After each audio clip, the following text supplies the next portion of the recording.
فتح القدیر کے اندر اس مسئلہ پر انہوں نے تفصیلاً گفتگو کی ہے، اور یہ فتح القدیر کی 5ویں جلد ہے، جس میں انہوں نے اس مسئلے پر بحث کرتے ہوئے رسول اللہ صلی اللہ علیہ وسلم کی طرف کہا جو بندہ نامناسب بات کی نسبت کر دے اور اس طرح توہین کرے تو کہتے ہیں کہ یقتل بہ وینتقد عہدہ، اگر وہ پہلے مسلمان تھا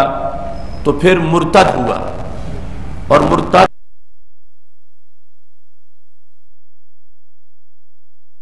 لیکن اس نے کوئی رسول اللہ صلی اللہ علیہ وسلم کے حق پہ حملہ نہیں کیا۔ دوسرا وہ ہے کہ جس نے دین بدلا اور نبی علیہ الصلوۃ والسلام کی توہین بھی کی ہے، تو یہ دو جدا جدا مرتد ہیں۔ تو یہ خلط مبس کے طور پر کچھ لوگ ان کو ایک بنا رہے ہیں، جو دین ویسے چھوڑ کے چلا جائے توہین کے بغیر اس کو 3 دن دیے جائیں، وہ توبہ نہیں کرے گا تو 3 دنوں کے بعد اس کو قتل کیا جائے گا، اور توبہ کرے گا تو اس کو قبول کر لیا جائے گا۔ مگر وہ کہ جو توہین کے بغیر اس دین سے نکل گیا اور یہودی یا عیسائی یا ہندو بن گیا، معاذ اللہ، جو توہین کر کے گیا، تو انہوں نے ابن حمام نے یہ فتح القدیر میں لکھا اس کا جو عہد تھا وہ ٹوٹ گیا۔ جو کہا تھا ہم نے اس کو کہ تو جزیہ دے اور ہم تجھے کچھ نہیں کہیں گے، تو اس نے جو گالی دی ہے نبی علیہ الصلوۃ والسلام کو، تو اس سے عہد ٹوٹ گیا ہے۔ اب ہم اس کو جو خون کی حفاظت دی ہوئی تھی وہ ذمہ ختم ہو گیا، لہٰذا اس کو قتل کر دیا جائے گا۔ اور یہ سزا فقہ حنفی کے اندر انہوں نے اس کی بیان کی کہ وہ عہد ختم ہو گیا، اور عہد ختم ہونے کے ساتھ ساتھ اس کی یہ سزا ہے کہ اس کو جو جان کی امان دی گئی تھی وہ امان ختم ہو گئی ہے، اس جرم کی بیس پر کہ اس نے رسول اللہ صلی اللہ علیہ وسلم کی معاذ اللہ توہین کی ہے۔ امام اعظم ابو حنیفہ رحمۃ اللہ علیہ سے جو ہمارے متون کے اندر روایات ملتی ہیں، اس میں اس مسئلہ کی 2 تفصیلیں ہیں۔ ایک شخص جو پہلے مسلمان ہے اور اس نے توہین کی ہے، اس میں شروع سے آخر تک ایک ہی طرح سے اس کو سزا بیان کی گئی کہ وہ بندہ واجب القتل ہے، وہ مرتد ہو چکا،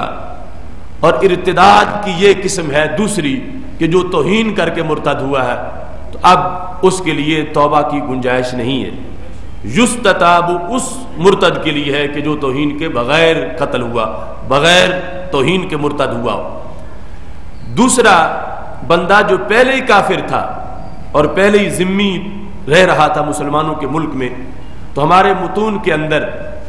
اس کو نقض عہد کے لحاظ کچھ متن ایسے ہیں کہ جہاں کہا گیا کہ اس کا عہد نہیں ٹوٹے گا،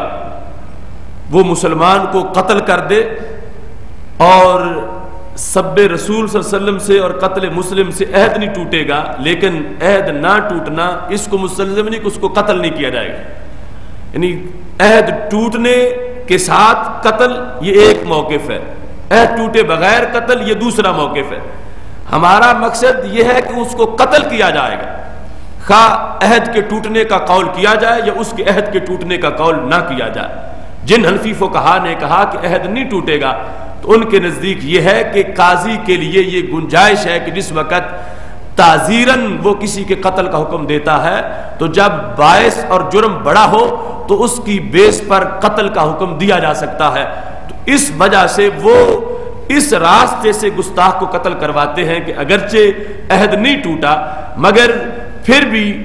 تعزیراً اس کو قتل کر دیا جائے گا۔ تعزیر جس وقت اس کی نوعیت جرم کی بڑی ہوتی ہے تو پھر تعزیر میں قتل کی سزا دینا فقہ حنفی کے اندر یہ جائز ہے، جس کو یہ کنز الدقائق کی شرح منہۃ الخالق کے اندر تفصیل کے ساتھ بیان کر دیا گیا بِأَنَّهُ يُعَزَّرُ عَلَى ذَلِكَ وَيُعَدَّبُ وَهُوَ يَدُلُّ عَلَى جَوَازِ قَتْلِهِ کہ زجرًا لِغَيْرِهِ تعزیر کے طور پر بھی وہ لوگ ان کے قتل کا حکم دے رہے ہیں کہ جس نے اتنا بڑا جرم کیا کہ رسول اللہ صلی اللہ علیہ وسلم کی توہین کی ہے، تعزیراً قتل کر دیا جائے گا، چونکہ حداً تعزیراً سیاستاً یہ قتل کی مختلف قسمیں ہیں۔ اب ان لوگوں کے نزدیک نقض عہد یا عہد کا ٹوٹ جانا، اس میں یہ لکھا گیا اگر کوئی ذمہ کسی مسلمان کو قتل بھی کر دے تو عہد بھی ٹوٹے گا، اس کا یہ مطلب نہیں کہ اس کو قتل نہیں کیا جائے گا، قتل اس کو پھر بھی کیا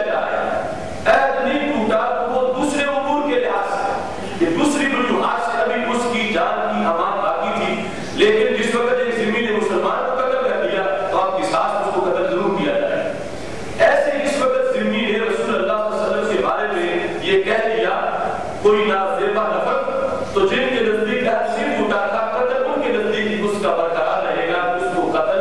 نہ ٹوٹنے کے بغیر نکل دیا جائے گا۔ لیکن جو اصل روایات ہے ان میں یہ ہے کہ اس بیس پر اس کو قتل کر دیا جائے گا کہ ذمہ بھی ٹوٹ جائے گا اور اس کو قتل بھی کر دیا جائے گا۔ جس طرح کے امام کا یہ قول میں نے آپ کے سامنے پیش کیا، جس میں انہوں نے کہا وَيَنْتَا کہ جو عہد اس کا عہد ٹوٹ جائے گا، وَيُقْتَلُ اس کو قتل کر دیا جائے گا۔ لہذا ہمارا مقصد یہ ہے کہ مصداق کی دو قسمیں ہیں، اور پہلی قسم کے پہلے مسلمان تھا،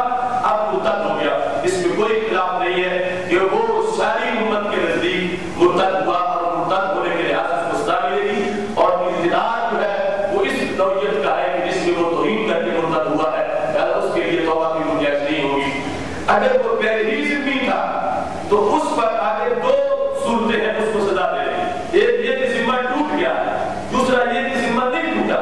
ذمہ اگر نہیں ٹوٹا تو پھر بھی تعزیرًا اس کے لیے قتل ہے، اور اگر ذمہ ٹوٹ گیا تو پھر ویسے ہی ذمہ ٹوٹتے ہی فوراً کہ اب اس کا خون جو اس کی حفاظت نہیں کری۔ پہلی صورت کیسے تھا؟ جیسے اس نے ساتھ قتل کیا تو قتل کی وجہ سے اس کو قتل کیا جا رہا، اور اس بیس پر یہ ہے کہ جس وقت اس نے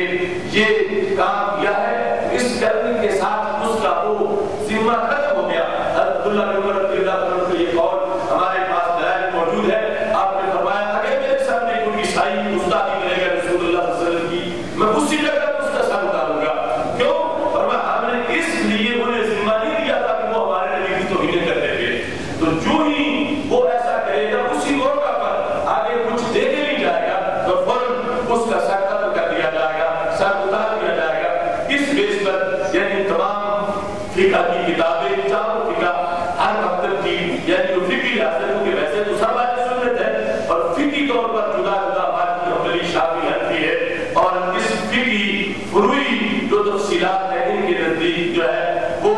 حکم بالاجماع ثابت کیا جا رہا ہے، جس کو ابن سالون نے ذکر کیا جو شفا میں ہے، جس کو ابن تیمیہ نے الصارم المسلول کے اندر ذکر کیا ہے، امام سبکی نے الصارم المسلول کے اندر ذکر کیا ہے، اور یہ واضح کیا ہے کہ یہ ساری امت کا اتفاقی موقف ہے کہ ایسے بندے کو واجب القتل سمجھا جائے گا، اور یہ قتل اس کی ایسی سزا ہے کہ جس کو قرآن اور سنت اور اس کے علاوہ جو ماخذ ہے ان سے یعنی قیاس ہو یا اجماع ہو اس سے پوری طرح ثابت کیا گیا ہے۔ یہاں اس کی تفصیل کرتے ہوئے میں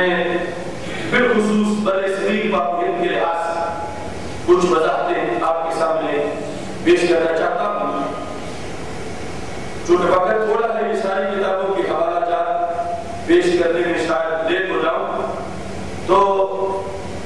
آغاز جو ہے وہ حضرت شاہ قادری رحمۃ اللہ علیہ سے کرتا ہوں کہ جو بلے شاہ صاحب کے شیخ تھے اور بہت بڑے ماہر عالم دین تھے، عربی میں انہوں نے تصنیفات اس زمانے میں کی۔ یہ میرے پاس وہ قلمی نسخہ ہے، یہ ان کی کتاب کا ایک حصہ ہے، اور اتنے 3 حصوں میں وہ کتاب ہے۔ اس ہے جو انہوں نے پورا اسلامی قانون عربی میں لکھا اپنے زمانے کے اندر، اور یہ ساری تشریحات مکمل فرمائی، اور تاریخ کے لحاظ سے 1148 ہجری تک وہ زندہ تھے، اس کے بعد اپنی مثال کی تاریخ موجود نہیں ہے۔ 1148 تک ان کا عہد جو ہے وہ موجود ہے، اور انہوں نے اپنی کتاب کے اندر اس مسئلے کی بحث کی، تو بڑی تفصیل کے ساتھ اس مسئلے کو انہوں نے اپنی کتاب میں لکھا، اور اس کے ماخذ لکھے کہ انہوں نے یہ مسئلہ کہاں سے لیا۔ چونکہ میں نے اس پر ریسرچ کی تھی، میں نے اس پر PhD کا مقالہ کی جو میں لکھا تھا، تو یہ پہلی جلد ہے، ان میں سے اس طرح کی 3 جلدیں عربی میں نے وہ مکمل کی، جو سن 2000 میں پنجاب یونیورسٹی اس پر بھی ڈگری جاری کی۔ تو اس میں انہوں نے جن کتابوں کے حوالے دیے تو وہ کتابیں مارکیٹ میں نہیں مل رہی تھی، تو میں نے تقریباً 1 سال ان کتابوں کی تلاش کے لیے سفر کیا، پھر لا کر میں نے وہ کتابیں مختلف جو پرانی لائبریریاں تھیں اس ملک میں اور بیرون ملک، خاص طور پر افغانستان کی لائبریریاں، ایران کی اور پاکستان میں سندھ پنجاب کی، تو بہت سے وہ میں نے واقع تلاش کیے، اور آج مجھے لگتا ہے کہ وہ میری محنت